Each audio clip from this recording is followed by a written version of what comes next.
साथियों नमस्कार, कैसे हैं आप सब लोग। साथियों, अक्सर आपकी ये क्वेरी आती है कि छुटेली शब्द क्या है, ये शब्द आया कहाँ से है, इसका ओरिजिन क्या है और किन्हें हम छुटेली कहें, किन्हें हम छुटेली ना कहें, और मेंस राइट बार बार छुटेली शब्द पे एम्फेसाइज क्यों करता है। क्या औरतों को छुटेली कहा जाएगा? क्या छुटेली बेसिकली वो औरतें हैं जिनका काम शोषण करना है? छुटेलियों से मेंस राइट का अभिप्राय क्या है? मेंस राइट क्या छुटेलियों को या औरतों को टारगेट कर रहा है?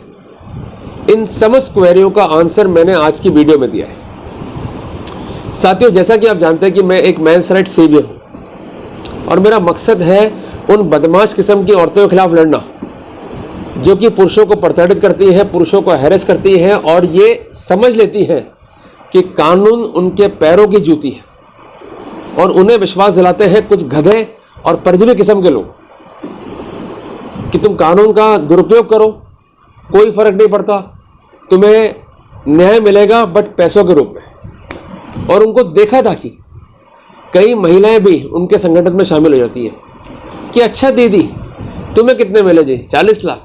तुम्हें कितने मिले जी? 30 लाख। तुम्हें कितने मिले जी? 20 लाख। तो मुझे भी मिलेगा, जैकपॉट खुलेगा। और करना क्या है? मेहनत करके झूठा केस करेंगे 2, 3, 4, 5 और अल्टीमेटली फ़ायदा अपन उठा के रहेंगे। नमस्कार है भैया ऐसी छुटेलियों को और ऐसे परजीवियों को। बहुत बढ़िया तुम काम कर रहे हो और तुम्हारे कारण जो अच्छी महिलाएं हैं, जो सम्मान की पात्र हैं, जिनके लिए कानून बनाया गया, वो उस सम्मान का, उस कानून का कोई भी फ़ायदा नहीं उठा पा रही है। सिर्फ तुम्हारा लालच, तुम्हारी बेईमानी, तुम्हारा भ्रष्ट आचरण उन्हें उनके अधिकारों से वंचित कर देता है। साथियों, जब मैं इस देश का संविधान पढ़ता हूँ तो मुझे बड़ा गर्व होता है कि चाहे पुरुष हो, चाहे महिला हो, चाहे वृद्ध हो, चाहे बच्चे हो, सबके साथ इक्वल ट्रीटमेंट होगा। बिकॉज द संविधान सेज इक्वलिटी बिफोर लॉ। और महिलाओं को, बच्चों को विशेष संरक्षण देने के लिए संविधान में प्रोविजंस को इनकॉर्पोरेट किया गया है, जिसके तहत अनेक कानून का निर्माण किया गया, चाहे वो डाउरी प्रोविजन को लेकर हो, चाहे महिलाओं के प्रोटेक्शन को लेकर हो, या महिलाओं को प्रॉपर्टी में राइट्स दिलाने को लेकर हो। पर आज स्थितियां क्या है कि कुछ महिलाएं केवल और केवल अपने व्यक्तिगत लालच के लिए कोर्ट आती और उनका एकमात्र मकसद पति या अपने जो घर वाले हैं उनको लूटने का होता है। केस लगा दो, अल्टीमेटली होना क्या है? अपने आप कोर्ट में आएंगे, घिसते रहेंगे और जब उनको लगेगा कि कोर्ट में कुछ नहीं हो रहा है तो वो राजीनामा कर लेंगे। तो भारी भरकम राशि लूटने का हमें एक मौका मिलेगा, भारी भरकम राशि लूटने की हमें एक अपॉर्चुनिटी मिलेगी। शाबाश, करो भाई करो, घर का राज है आपका। साथियों, ऐसे ही संगठन, ऐसे ही समूह को मैंने नाम दिया है छुटेली। साथियों, छुटेली वो महिला है जिसका एकमात्र मकसद पुरुषों का शोषण है और शोषण का समस्त आधार केवल और केवल झूठ है। और वो आराम से इस बात को जानती है कि जो आरोप वो लगा रही है वो समस्त आरोप झूठ है। उदाहरण के लिए, अगर छोटे मामले दर्ज कर रही है जैसे dowry provision, dowry harassment, domestic violence, तो इन सब की स्टोरियाँ एक जैसी होती है कि शादी इस तारीख को हुई थी, शादी के बाद कुछ समय तक व्यवहार ठीक रखा, उसके बाद मुझे मारा पीटा, दहेज की मांग करी, मेरे घर वालों को बुलाया, उनको प्रेशराइज करा और मुझे अल्टीमेटली घर से बाहर निकाल दिया। ये गॉट द पॉइंट ना? क्योंकि इनके दिमाग में केवल एक ही सनक है कि ससुराल में जाओ, निभ जाए ठीक है, नहीं निभाए पियर आके बैठ जाओ और फिर चले जाओ परिजीवियों के पास में और अल्टीमेटली सलाह लेकर झूठे केस जो है दायर करो। Got the point.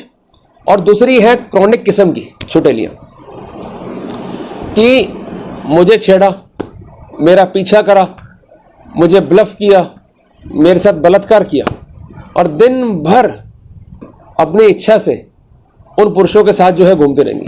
और वो पुरुष भी नालायक किस्म के, उनको इस बात की पूर्ण जानकारी कि जो महिला अपने माता पिता की नहीं हुई, समाज की नहीं हुई, इस देश की नहीं हुई, वो आपका क्या भला करेगी। दिन भर मेले बाबू, मेले बाबू, मेले बाबू, मेले बाबू, और बाबू को फंसा कर पैसा पैसा पैसा पैसा पैसा। क्या हासिल होता है इनको? तुम अपना जीवन तो बर्बाद कर रही हो पर साथ साथ पुरुष समाज को भी बर्बाद कर रही हो। क्या मैसेज सोसाइटी में क्रिएट कर रही हो कि महिला होने का फ़ायदा उठाओ, नंगा नाच नाचो इंस्टाग्राम पे, यूट्यूब पे, फेसबुक पे, लिंक्डइन पे, और पूरी की पूरी अय्याशी करो, और जब फंस जाओ तो ये ड्रामा करो कि हमारे साथ जो है जबरन संबंध बनाए गए, हमारा बलात्कार हो गया, हमारा शोषण हो गया, एक्सेट्रा एक्सेट्रा। तो यहाँ पर हमें महिलाओं को दो कैटेगरी में बांटना पड़ेगा।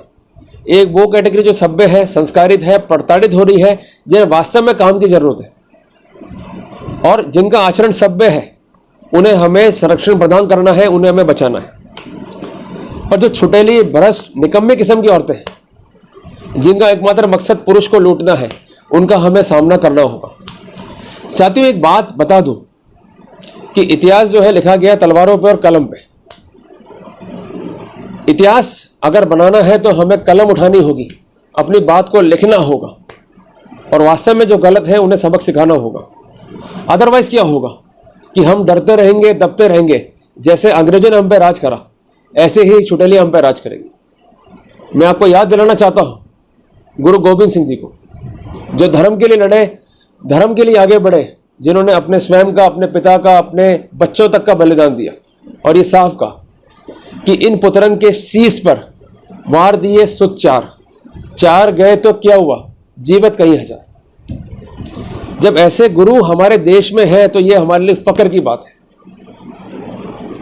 एक और, जहां नरेंद्र मोदी जी बात करते हैं कि भारत बनेगा विश्व गुरु, और भारत में महिलाएं आज भी भारत का पर्चा पूरे विश्व में जो है लहरा रही है, और वहीं दूसरी ओर ये बदमाश किस्म की महिलाएं नंगा नाच नाच रही है, पुरुषों को बर्बाद कर रही है, और अल्टीमेटली कहती है हमें बचाओ, हमें संरक्षण दो।